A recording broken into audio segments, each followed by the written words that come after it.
दोस्तों, एक प्रेमिका का उसके प्रेमी के पास फ़ोन जाता है और वह उससे फ़ोन पर बात कर रही है, कह रही है कि उसे उससे मिलना है। अब तो दोनों तैयार होते हैं और बस अपनी अपनी जगह से एक होटल में जाकर मिलते हैं। जो होटल में जाने के बाद उस लड़की ने जिसने अपना चेहरा ढका हुआ था, वो लोग अपने आधार कार्ड जमा कराते हैं और उस होटल में चले जाते हैं। और अब तो उस कमरे में जाने के बाद उन दोनों लोगों के बीच में बनने लगता है वही शारीरिक संबंध, जिसके तहत वो दोनों एक दूसरे की बाहों में इस प्रकार से खोए हुए हैं, शायद उन्हें किसी बात का कोई भी डर नहीं है। करीब 2 घंटे वहाँ पर बिताने के बाद दोनों एक दूसरे को ढंग से संतुष्ट करने के बाद जब उस होटल से बाहर निकलने वाले होते हैं, अचानक से वह लड़की बहुत ही बुरी तरह से डरती है। दरअसल वह उस शख्स से कह रही है कि यहाँ पर उसके भैया और भाभी उसको ढूंढते ढूंढते आ गए हैं। वह अब क्या करे और कहाँ पर जाए। यहाँ पर वह शख्स उसको बचाने की कोशिश करता है और अचानक वो लोग होटल में वापस मुड़ जाते हैं। और यहाँ पर जहाँ लड़के ने उस लड़की को छुपाने की कोशिश की हुई है, अचानक से वहाँ पर वो सभी लोग आ धमकते हैं। अब तो उस लड़के को उस लड़की से जुदा कर दिया जाता है। दोनों को पकड़कर अब तो वो नीचे खींच कर ला रहे हैं, यानी कि उस होटल में से बाहर निकाल कर ला रहे हैं। और यहाँ पर उस लड़के के साथ बड़ी ही ज़बरदस्त मारपीट होती है और उससे कहा जाता है कि तेरी हिम्मत कैसे हो गई इस लड़की के साथ होटल में लाने की, और तो और तू इस होटल में लाने के बाद इस लड़की के साथ संबंध बनाता है। अरे तूने ऐसा सोच कैसे लिया। अब ये लड़का बहुत ही ज़्यादा हक्का बक्का है, बहुत ही ज़्यादा दुखी है। अब वो करे तो क्या करे, यानी कि लड़की ने जहाँ उस लड़के को बुलाया था, यहाँ उस लड़के पर ही लगातार आरोप लग रहा है कि उसने उस लड़की को यहाँ होटल में बुलाया और उसके साथ जबरन संबंध बनाए। यानी कि पूरा मामला जब पूरे तरीके से बिगड़ता नजर आया, तो यहाँ उस लड़के से जब उन लोगों ने 10 लाख रुपए की मांग की, उसे रेप केस में फंसाने की बात कही, उसकी जान लेने की पूरी कोशिश करी, तब जाकर उस लड़के को करीब 10 घंटे बाद यह समझ में आया कि तेरे साथ तो हनी ट्रैप किया जा रहा है, यानी कि तुझको एक ऐसे मामले में फंसाया जा रहा है जहां अगर तू फंस गया तो तू फिर मारा जाएगा। अब तो वह बहुत ही समझदारी से एक ऐसा कदम उठाता है जिसको जानकर आप लोग भी हैरान रह जाएंगे। और वह कैसे उस माफिया क्वीन के चंगुल से छूटा, वाकई में हैरान करने वाली ये बात है। दोस्तों, आपसे विनती है इस पूरी कहानी को अंत तक जरूर देखें और अपने आप को हनी ट्रैप से कैसे बचाएं। नमस्कार, आदाब, सत श्री अकाल दोस्तों, स्वागत है आपका हमारे YouTube चैनल किस्से क्राइम की। और दोस्तों, आपसे वही प्यार भरी गुजारिश, आगे बढ़ने से पहले हमारे चैनल को सब्सक्राइब करना, नोटिफिकेशन की बेल को दबाना बिल्कुल ना भूलें। दोस्तों, हम लोग फेसबुक पर ही हैं, आप लोग हमें वहाँ भी फॉलो कर सकते हैं। दोस्तों, आज का बेहद ही हैरान करने वाला मामला सामने आया है राष्ट्रीय राजधानी दिल्ली से। दरअसल यहाँ एक शख्स होता है, उस शख्स के पास एक फ़ोन आता है एक लड़की का। वो लड़की जब उससे बोलती है और उस लड़के का नाम लेकर बोलती है, तो यहाँ पर वह लड़का डरता हुआ उस फ़ोन को काट देता है। वह कहता है कि यहाँ पर कोई नहीं है। अब उसके बाद दोबारा फ़ोन आता है। अब वह लड़का फिर फ़ोन उठाता है। अब इस फ़ोन पर फिर दोबारा वही लड़की होती है। वह उससे बात करना चाहती है, उससे मदद मांगना चाहती है, लेकिन वह लड़का उससे कह देता है जब वह तुम्हें जानता ही नहीं तो वह तुम्हारी कोई मदद नहीं करेगा। वह फिर फ़ोन काट देता है। अब तो वह लड़का जो है वह सोच रहा है शायद हो सकता है इस लड़की को वाकई में कोई ज़रूरत हो। अब तो वह लड़का उस लड़की के पास दोबारा फ़ोन करता है। अब वह जो लड़की है वह बोल रही होती है, वह अपना नाम सालू बताती है और कहती है कि हाँ, उसका नाम सालू है और वह यहाँ पर तुमसे मदद मांगने आई है। दोस्तों, यहाँ उन दोनों के बीच में जो वार्ता होना शुरू हुआ है, अब तो वो एक दूसरे को टाइम देते हैं और अब यहाँ एक दूसरे की ऐसी बातें हो रही हैं, यानी कि वो लोग एक दूसरे के प्यार में पड़ गए।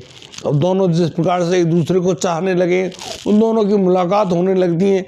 अब तो उसी मुलाकात के मध्य उन दोनों की पहली मुलाकात होती है मेरठ में, यानी कि वह लड़की जो कि अपने आप को रहने वाली मेरठ की बताती है और वह कहती है कि वो लोग दिल्ली में भी रहते हैं, लेकिन वह मेरठ में आपसे मिलना चाहती है। अब तो वह लड़का उस लड़की से मेरठ में मिलने जाता है और यहाँ पर भी उन दोनों के बीच में संबंध कायम होते होते बचता है, यानी कि यहाँ ऐसा मौका बन गया था कि दोनों एक दूसरे के साथ संबंध बनाएंगे, लेकिन ऐसा नहीं होता है। लेकिन जिस प्रकार से वह शख्स उस लड़की के उस प्यार के चंगुल में फंस गया था, अब तो वह उससे लगातार संबंध बनाने की कोशिश करने लगता है। वह जो लड़की है, वह जो सालू जिसका नाम है, वह बिल्कुल नई उम्र की लड़की, उसकी उम्र लगभग 19-20 साल रही होगी।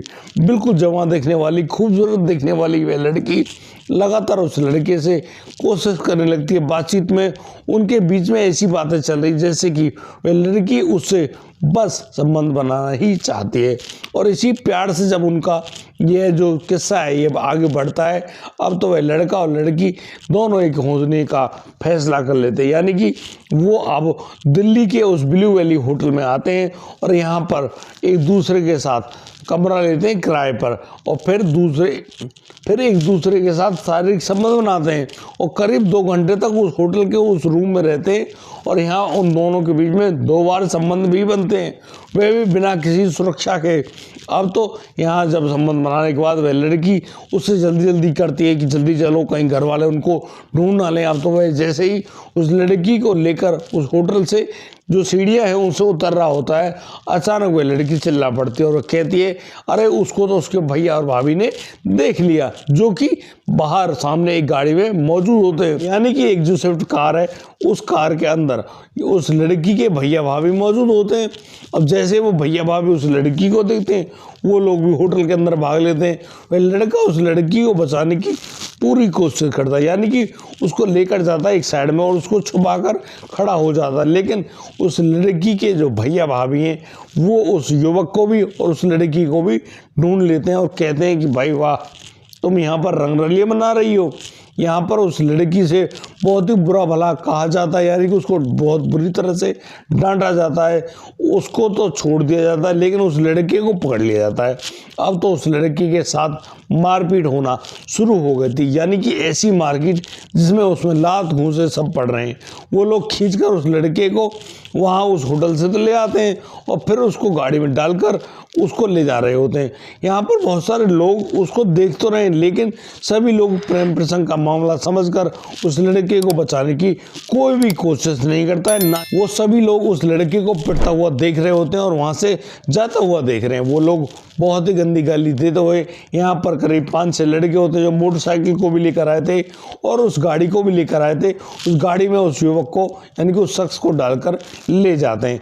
अब तो वो शख्स को एक ऐसे कमरे में ले गए जहाँ पर ले जाने के बाद अब तो उसकी जमकर कुटाई होती है, यानी कि इतनी ज़बरदस्त पिटाई की उसके मुंह से भी खून आने शुरू हो जाते हैं। यानी कि उसको लात घूंसे थप्पड़ सब कुछ पड़ रहा है और उससे लगातार कहा जा रहा है कि इस पर अब तो मुकदमा बना दिया जाना चाहिए। यानी कि कैसा मुकदमा? रेप का मुकदमा। इस लड़की ने उस लड़की के साथ रेप किया है, जबरन रेप किया है। इसी जुर्म में उसको अब उस रेप केस में फंसाने की पूरी कोशिश चल रही होती है। यहाँ उस लड़की की हालत तो खराब है। अब तो वो लोग कहते हैं कि वह लड़का सिर्फ एक ही बात से बच सकता है। वह लड़का पूछता है कि आप बोलो क्या करना है। तो यहाँ पर उस लड़की की जो परिजन बने हुए थे वो लोग उससे कहते हैं कि बेटा 10 लाख रुपए का इंतजाम करो अभी के अभी। 10 लाख रुपए यदि आप हमें देते हो तो हम तुझे अभी यहाँ बाइज्जत छोड़ देंगे। अब तो वह लड़का कोशिश करता है यानी कुछ रुपये निकालने की। वह कहता है कि वह रुपये निकालेगा, लेकिन निकालेगा कैसे? उसके फ़ोन की जो बैटरी तो लो है, वह कैसे निकालेगा उस फ़ोन को? यहाँ पर एक शख्स उस लड़के के फ़ोन की जो सिम है उसको अपने फ़ोन में डालता है और फिर उससे पिन वगैरह पूछता है। यहाँ पर वह पैसे निकालने में कामयाब नहीं होता है। यहाँ उस लड़के के जो परिजन है उनके पास फ़ोन किया जाता है और उन लोगों से भी लगातार 10 लाख रुपए की मांग की जाती कि हमने तुम्हारे लड़के को ऐसे से पकड़ रखा है, हमने इसको उस लड़की के साथ रंगे हाथों पकड़ा है, अब इस लड़के से 10 लाख रुपए लेने हैं। यानी कि तुम लोग जल्दी से जल्दी 10 लाख रुपए लेकर यहाँ पर आ जाओ। दरअसल दोस्तों वह जो लड़का है वह शिकार हो गया था हनी ट्रैप का। दोस्तों हनी ट्रैप क्या होता है मैं आपको बताऊं।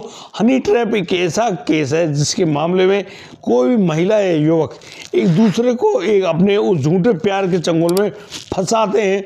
यहाँ पर वो लोग उस युवक से या उस महिला से पैसे भी मांगते हैं और पैसे मांगने के और पैसे ही नहीं, वो लोग उनसे खुफिया जानकारियों को भी निकालते हैं। दरअसल पहले ये आर्मी के जो लोग होते थे उनके साथ हुआ करता था। जैसे कि भारतीय सेना का कोई जवान है, उसको पाकिस्तान की कोई लड़की है या फिर कश्मीर की कोई लड़की है, वो लोग ऐसा बनकर बड़े ही भोली भाली अंदाज में एक दूसरे के साथ बातचीत किया करते हैं। उस युवक को उन बातों में फंसाते हैं और फिर उन लोगों से यानी कि बहुत सारी ऐसी जानकारी मुहैया कराते हैं, यानी कि खुफिया जानकारी, जिनके कारणों से कहीं ना कहीं वो लोग इस बात को सोच रहे होते हैं यार इनसे वह जानकारी निकाल के उन लोगों को धोखा दिया जाए और फिर उन पर जीत बनाई जाए। यानी कि इस प्रकार की जो कहानियां हैं, इनको जो पाकिस्तान की जो खुफिया एजेंसी है वो उन लड़कियों को स्पेशल ट्रेनिंग देती है और वो लोग यहाँ आर्मी, नेवी, एयरफोर्स के जवानों को अपने चंगुल में फंसाती रहती है। और ऐसे बहुत सारे केस भी आए, लेकिन अब इन केसों को लेकर बहुत से लोग भारत देश के अंदर भी काम करने लगे। यानी कि बहुत सी महिलाएं, बहुत सी लड़कियां अब इन प्रकार की बातों को करके उन लोगों को अपने प्यार के चंगुल में फंसाते हैं और फिर उन लोगों से जबरन पैसे मांगते हैं। अब या तो वो पैसा देगा या फिर जेल के अंदर जाएगा। यानी कि मेडिकल रिपोर्ट भी तैयार की जाती है, पुलिस को भी पैसा दिया जाता है, सभी लोगों के पास ये पैसे का जो पूरा सिलसिला है ये फैला दिया जाता है और फिर उस आदमी से ज़बरदस्ती यानी कि मनी एक्सटॉर्शन की जाती है। उससे पैसे भी मांगे जाते हैं, उससे हर प्रकार की उसको प्रताड़ना दी जाती है। अब जैसे वे लड़का इस पूरे हालात को समझता है ठीक ढंग से, उसका दिमाग काम करने लगता है और वैसे ही दिमाग के चलते यानी कि वह अपने परिजनों से ना तो वो पैसे मांगता है क्योंकि उसके पास इतने पैसे होते ही नहीं है। अब तो वह लड़का जैसे तैसे उनके चंगुल से तो छूटता है, बहाना बनाता है यानी कि उसके शरीर में कुछ ज़्यादा चोट लग गई है, वह बहुत ही ज़्यादा बुरी तरह की स्थिति दिखाता है और वह परेशान होते हुए उन लोगों से अपने आप को छुड़ाता है। उसके बाद वह सीधा पहुंचता है दिल्ली पुलिस के पास और दिल्ली पुलिस के पास जाकर जब अपनी सारी सच्चाई बताता है, अब तो दिल्ली पुलिस के कान खड़े हो गए हैं और वो दिल्ली पुलिस अब तो उन लोगों की धरपकड़ में जुट गई है। यहाँ पर वो सभी नंबर्स वगैरह की जो जानकारी उस लड़के के पास मौजूद होती है, यानी कि उस सालू नाम की लड़की के बारे में जो भी जानकारी होती है, जो भी फोटो वगैरह होते हैं, उनकी अब जानकारी निकाली जा रही है। दोस्तों बहुत ही जल्दी पुलिस के पास एक ऐसी सूचना मिलती है कि ये लोग दिल्ली के उस एरिया में मौजूद है। अब दिल्ली पुलिस वहाँ पर पहुँचती है और जैसे ही वहाँ पर छापेमारी करती है, अब तो यहाँ पर करीब 8-9 लोगों को गिरफ्तार किया जाता है, जहाँ पर 2 लड़कियाँ भी मौजूद हैं, बाकी सब लड़के हैं। दोस्तों मैं इन आरोपियों का नाम आपको बताना चाहता हूँ। इन आरोपियों में एक लड़के का नाम दीपक, अनिकेत, सिमरन उर्फ रूहीना है, सोमैया है उर्फ जिसका नाम सालू भी रहा है, फ़हीम है, फिरोज है और तो और आसिफ भी है। ये सभी लोग जिन्होंने एक गैंग बना रखा है, इस गैंग के मध्य ये लोग रोज़ाना इनका यही काम है, ये लोग इसी प्रकार से मनी एक्सटॉर्शन का काम करते हैं और बहुत सारे लोगों को हनी ट्रैप में फंसाकर उन लोगों से जबरन पैसों को ऐंठते हैं, उन लोगों को उनकी इज्जत का भय दिखाते हैं, यानी कि हम तुम्हें बदनाम कर देंगे। और बहुत सारे लोग उनकी इन बातों में फंस भी जाते हैं और लगातार अपने कैसे भी करके उन पैसों का इंतजाम भी करते हैं और पैसों का इंतजाम करने के बाद उन लोगों को दे देते हैं। फिर तो वो लोग बड़े ही सफाई के साथ अपने उस पूरे मामले को वापस लेते हैं और बस यहाँ से भाग जाते हैं। ये लोग एडवोकेट्स यानी कि वकीलों जो होते हैं उनको भी अपने साथ में रखते हैं और तो और ये लोग पुलिस के भी कुछ लोगों को अपने साथ रखते हैं और पुलिस का डर भी दिखाते हैं उन लोगों पर और डर कर ये सब काम हो जाते हैं। लेकिन ये लोग पहले तो उस आदमी की बहुत ही अच्छे ढंग से ट्रैकिंग करते हैं, यानी कि रेकी करते हैं, कब आता है, कब जाता है, कहाँ क्या करता है। फिर उसके बाद उसके हर कार्यकलाप पर पूरी नज़र रखी जाती है। नज़र रखने के बाद ये लोग फिर उस आदमी को अपनी बातों में फंसाते हैं। और मैं आपको बता दूं कि इन बातों में अक्सर फंसने वाले लोग पढ़े लिखे होते हैं, उच्च समाज के होते हैं और काफ़ी अच्छे लोग होते हैं, अनपढ़ लोग नहीं। चलो मान लिया गया कि कोई अनपढ़ आदमी है, शायद वो इस मामले में फंस गया हो, लेकिन मैं आपको बता दूं कि इस पूरे मामले में अनपढ़ लोग नहीं फंसते, इनमें तो सारे पढ़े लिखे लोग ही फंसते हैं। दोस्तों फिर उन लोगों से बहुत ही अच्छे ढंग से उन पर इस प्रकार से अपनी कहानी गढ़ी जाती है और फिर वो लोग अपनी इज्जत, अपनी शोहरत, अपनी दौलत के उस चक्कर में फंसते हैं और फिर तो वो लाखों रुपयों से लुटकर बर्बाद होकर बैठ जाते हैं। दोस्तों इस प्रकार से ये हनी ट्रैप वाला जो मामला है वह इस पूरे भारत देश में फैल गया है। मेरी आपसे विनती, आप लोग सचेत और सावधान रहें। दोस्तों इस पूरे घटनाक्रम को सुनाने का उद्देश्य किसी को परेशान करना नहीं, किसी का दिल दुखाना नहीं, लेकिन दोस्तों हम लोग इन पूरे घटनाक्रम के माध्यम से आप लोगों को सावधान एवं सचेत करना चाहते हैं और आप लोगों को बताना चाहते हैं कि दोस्तों कभी भी यदि आप इस प्रकार के किसी भी मामले में फंसते हुए जा रहे हैं तो अपने आप को बचाने की पूरी प्रक्रिया लगाएं। आप लोग पुलिस का सही ढंग से इस्तेमाल करें और उन जो पुलिस वाले हैं जो दिखावा करते हैं, ढोंग करते हैं, उनके मामले में फंसे ना, और वो वकील भी झूठे होते हैं। ये सिर्फ और सिर्फ आप पर डर दिखाना चाहते हैं।